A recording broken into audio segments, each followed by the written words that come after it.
We have few amazing commandments in the days of Purim. We must drink wine and to be happy. We must eat and celebrate with our most beloved ones.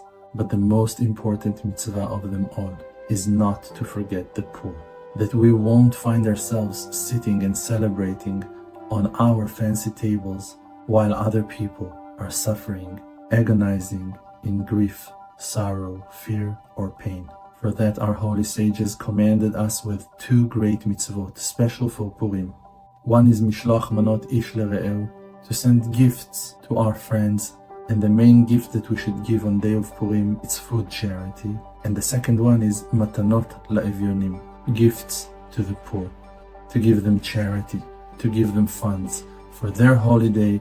Be happy as well. Let's push ourselves, do the best we can, show our kindness and our good heart to the Maker of the universe.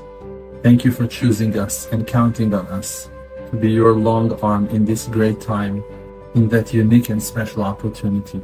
People of Israel, we have great merit to be chosen by the Maker to reveal His unconditional love and His great light.